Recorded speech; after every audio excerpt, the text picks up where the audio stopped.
সাইয়্যিদুল মুরসালিন ওয়া খাতামুন নবীয়্যিন। সম্মানিত ভাইরা,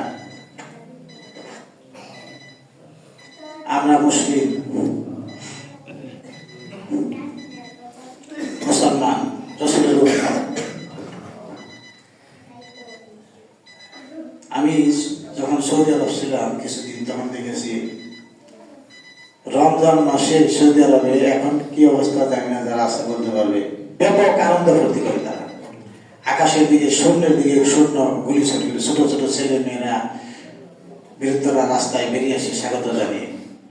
বিশেষ করে মধ্যপ্রাচ্যের সবগুলো দেশে রমজান মাস উপলক্ষে জিনিসপত্রের দাম কমিয়ে দেয়, প্যাকেজ ঘোষণা করে। আর বাংলাদেশের খবিজ ব্যবসায়ীরা রমজান মাসের দাম বাড়িয়ে দেয়।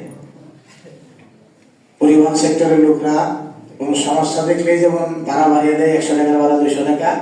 আর ঈদ আসলেই, রমজান মাস আসলেই এই জাহান্নামী ব্যবসায়ীরা তারা রমজান মাসের দাম ডাবল করে দেয়।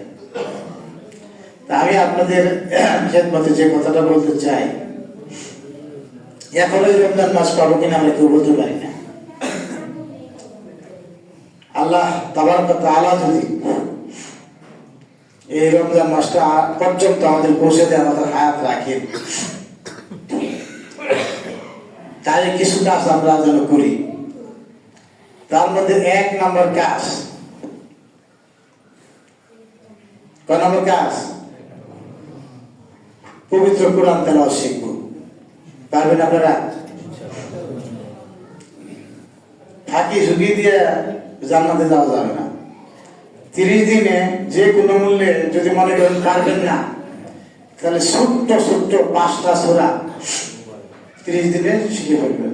নামাজের যত দোয়া আছে সবগুলো এই রমজান মাসে শিখবেন। কাজে আসেন? মনে হয় না তো, অনেকগুলো রমজান তো আমরা পেলাম, কিন্তু কোনো লক্ষণ দেখা যায় না। মায়ের কাছে যতই ঠিকঠাক হলো, তার আগে প্রথম তার আগে দিতে মাইক নষ্ট হয়ে যেত। এগুলো আগে আমরা চেক দিয়ে রাখবো। তার প্রথম কাজ কি বললাম? কোরআন শিখবো। আমরা বলবো কোরআন শিখে গুনার কাজ না নেকির কাজ?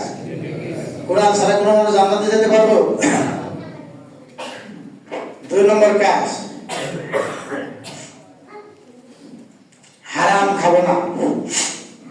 হারাম তো বুঝে, আমাদের দেশের মানুষ টাকার গায়ে 10 টাকা দেখেন, হারাম হারাম লেখা থাকে।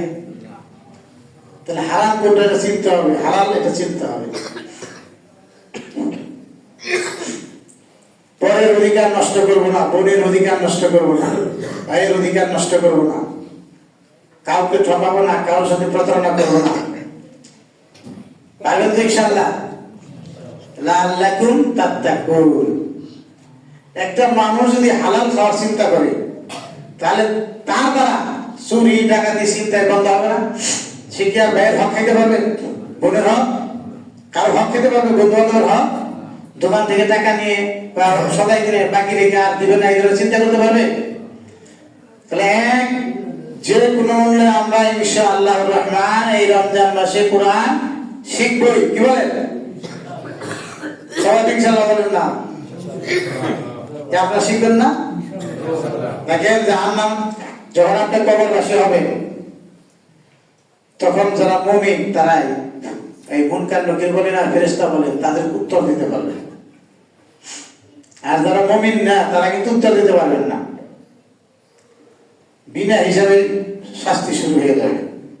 যারা মুমিন উত্তর দেবে, ফেরেশতারা চতুর্থ প্রশ্ন তাদের বলবে, ওমা ইউদ্রিকা, ও বান্দা এগুলা জানলা কেমনে, বুঝলা কেমনে, এই উত্তর দিতে পারলা কেমনে?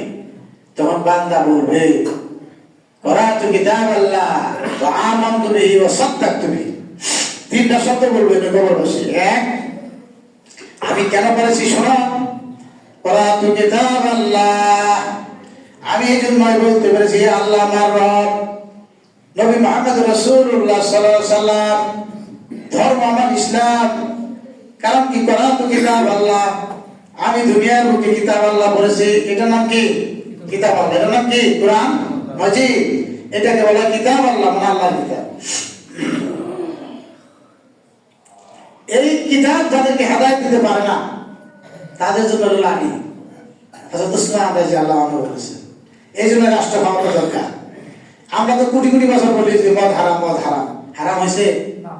কিন্তু তাদের জন্য হলো কি ব্যাগ, লাঠি, ব্যাকপ্যাকার। আর এই ব্যাকপ্যাকারটা প্রয়োগ করবে ইসলামী রাষ্ট্রের কর্ণধার যিনি থাকেন, তার প্রতি ইসলামী রাষ্ট্র চান না।